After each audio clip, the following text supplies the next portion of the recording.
This is my 2024 Trick or Treat Master Set. Well, it's actually 3 Master Sets, not to brag. And over here are my Pokedex binders. I've got most of them filled up right now, but that's not what I wanted to show you.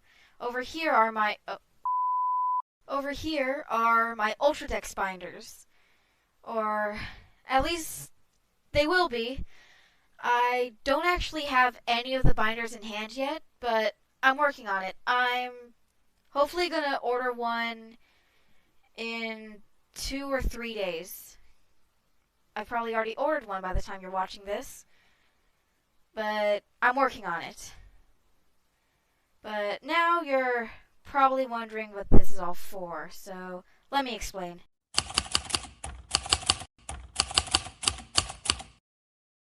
Project 2030, aka the Ultradex, is a challenge where I collect one card for each and every Pokemon. Pretty simple, you've probably seen other YouTubers do this challenge before. However, there's a huge rule that I must follow that makes this challenge a lot harder. I have to collect one special card for every single Pokemon. That means SIRs, Art Rares, Full Arts, even Baby Shinies and EX cards. All that stuff, all the hits, are all included here. Sounds simple, but there's one more catch regarding this. Okay, there's lots of catches, actually. I don't know why I did this to myself. I have to use an SIR for each Pokemon. Okay, wait. Now that I'm reading this heavily rushed script that I wrote at midnight last night, I think that may sound a bit confusing, to say the least. So, I'm probably going to have to elaborate a bit further.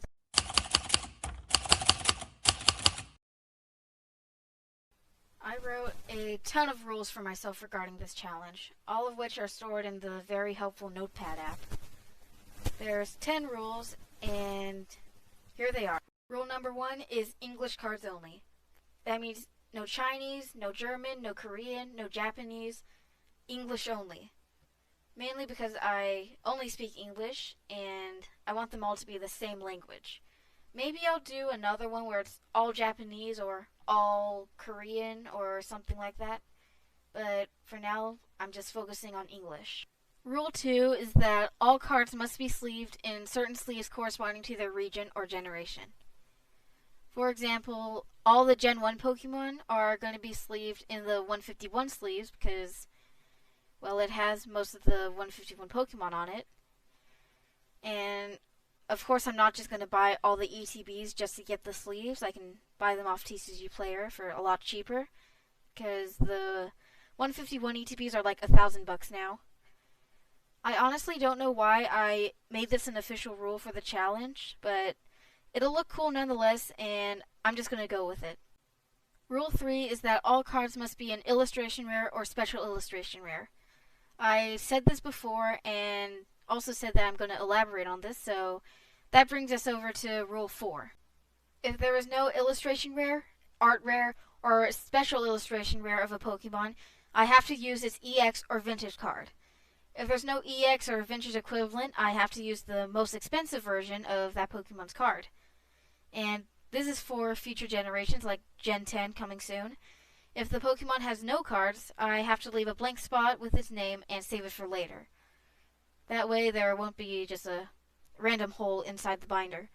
But for further context, I need to prioritize the special illustration rares more. And after the special illustration rares, if there's none, I prioritize the art rares. I don't know why IR and AR are both on here, because I'm pretty sure they're like the same thing. But prioritize the SIRs, then move to ARs and IRs if I can't get the SIR, or if the Pokemon doesn't have one. And then, if there's no art rare, I have to use either an EX card, or maybe a Full Art, or VMAX, or whatever it is. And if there's none of that, then it's straight to vintage. And as it says here, if there's no vintage, then I'll just use the most expensive variant of that Pokemon's card. For example, Kubfu has only one card, but technically it has two because there's the regular non-holo and the reverse holo. So for this binder, I would use the reverse holo. Not sure if that makes sense or not, but if you have questions, just ask in the comments and I'll do my best to answer them. Okay, it looks like I already explained some stuff here too. When it comes to determining which AR or SIR to use, I always will use the SIR if applicable. And here it is again, if the Pokemon has no SIR, use whichever AR or IR I think looks the coolest. And another weird rule I wrote for myself, again, I don't know why I'm doing this to myself, I guess I just like to see myself suffer. But if the Pokemon is a part of an art set, I have to use the art set, and I can't break it up. For example, the Evolution SIRs in Prismatic. They have all the Evolutions as SIRs, which are incredibly difficult to pull.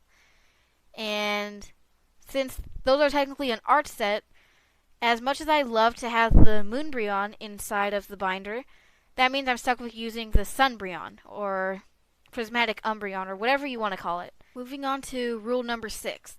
All cards must be stored within a Voltex binder. Unlike the regular decks, which you saw at the beginning of this video, each generation will get its own binder.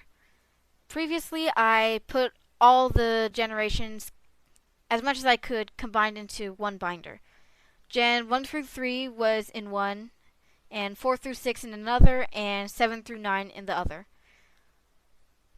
Another rule for this is to use different colors. I already have all of the colors mapped out.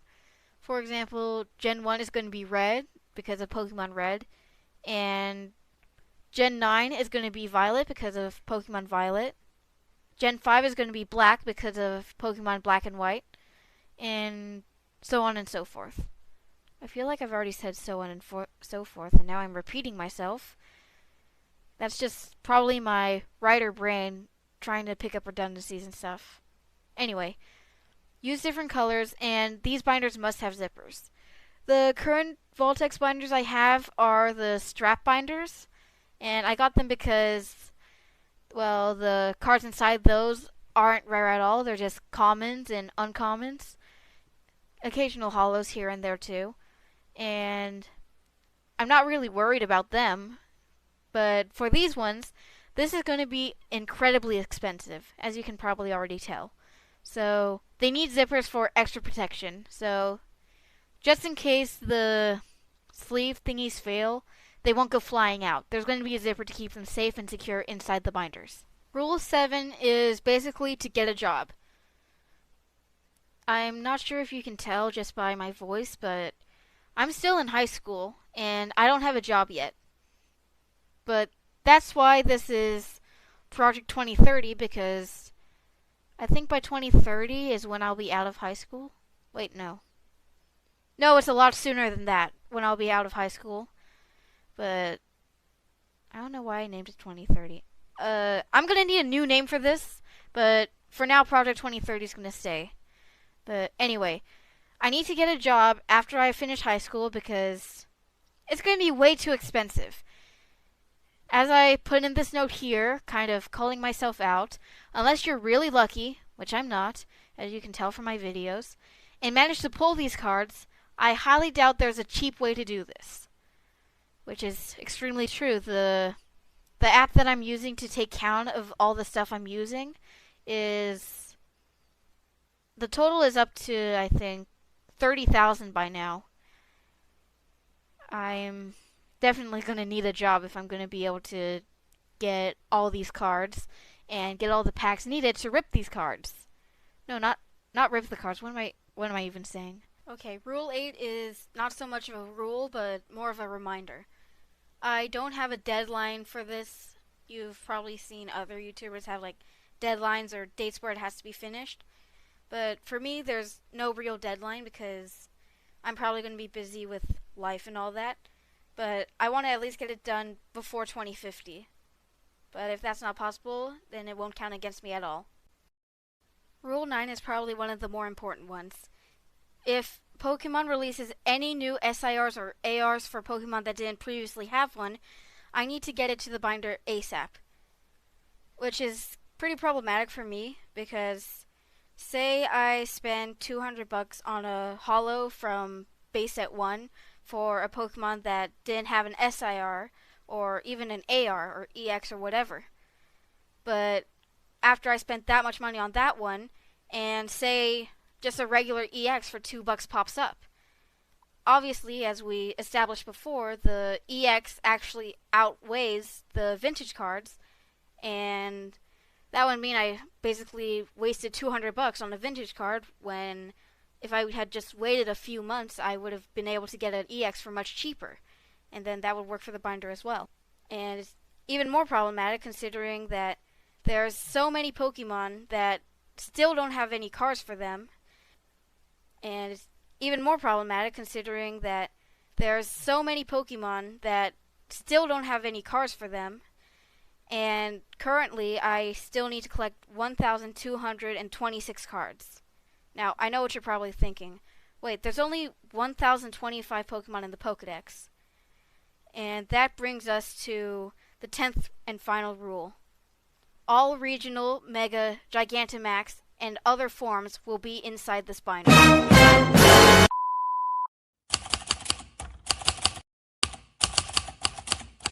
Okay, real quick before we get started on anything else, just in case you're wondering where I keep all these stored, I always store anything important in either cases or these ETB boxes. And as you can see, they're properly labeled too. In here, I put all the cards I have as of now, and this is so they stay safe, and just in case a robber breaks in, I don't think they'll expect them to be in the hiding spot that I'm storing these in.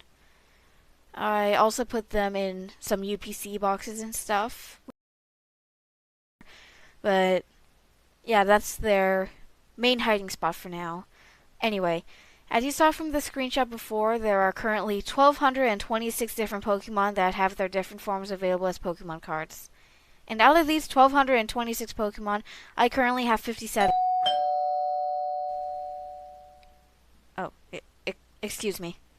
5 minutes later. Make that 58 because I just got this deck box thing with the cool Haunter art inside. This is the only Haunter art available as of now, and it's worth about $25 at the time of recording this, so this is perfect. Now, just gotta adjust the camera real quick so I don't bump it anymore. And let me open this stuff up while I explain, so your brain-rotted minds have something to look at while I speak.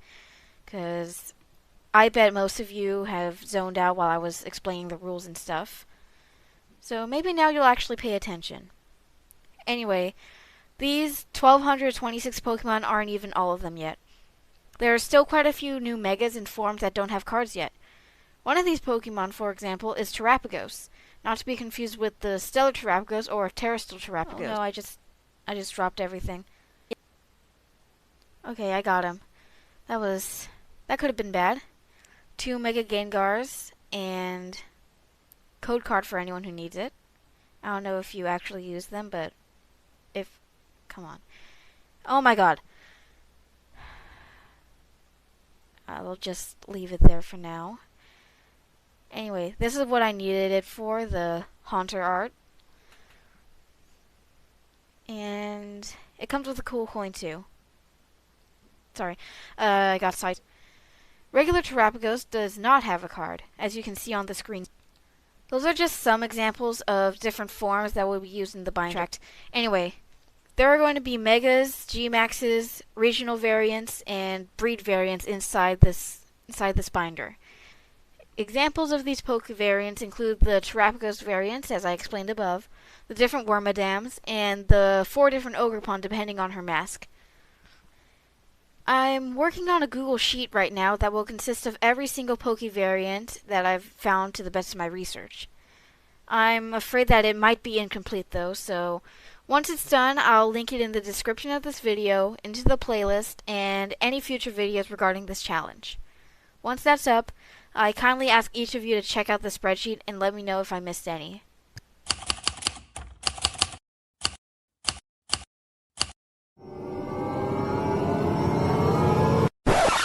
Yeah, that's a question I'm asking myself too. Why? There's so many whys, like, Why are there 3 Fusion Strike packs falling from the sky right now? Well, that's to give you guys something to watch while I talk. Also, for this challenge, I need that Gengar VMAX from this set, and I really don't want to pay 800 bucks for it. So this is officially day 1 of ripping packs until I complete the Ultra Dex. Anyway, there's so many whys, like, why am I doing this to myself? I don't know. Why am I so adamant about spending $30,000 or whatever on holographic cardboard and almost $300 on binders themselves? I think it'll look cool. And nothing in that pack, that's fine. By the way, yes, this video is sped up a lot because I'm running out of time here. Pat Gengar's head for good luck, and hopefully we'll get something out of here. Why is it called Project 2030?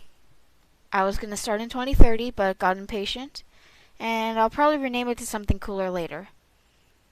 And I think that white code card meant that there's nothing in this pack. Yep, nothing. Last pack magic. Oh no, Mew. Pat Gengar's head for good luck. And Gengar pack. Okay, not again. Let's get Gengar to bless that one for us. Now, why is it called the Ultra Dex? Because Ultra Balls look nice and they remind me of Umbreon. Also, it's a Pokedex, so pretty self-explanatory. Okay, last pack magic. Lapras, Snubbull, Geodude, Sizzlipede, Klefki, Pansage, Redknaw, and nothing. So that was a complete fail. Hopefully the other parts of the challenge won't go the same.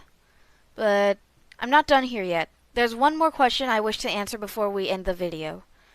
Why am I filming each day and publishing it to YouTube? It's not for money or anything, though that would be pretty cool. It's so I can share these memories with my 40 average viewers and 80-something subscribers. I'm not forcing any of you to subscribe if you don't want to, by the way.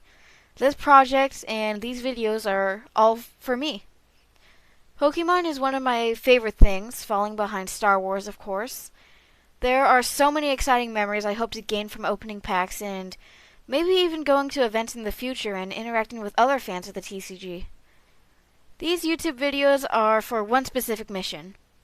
As soon as I finish this challenge, and I will finish it, I want to be able to happily go back and watch every single moment of the challenge play out and revisit all the memories I've made. That's what Pokemon should be about. The memories, not the money.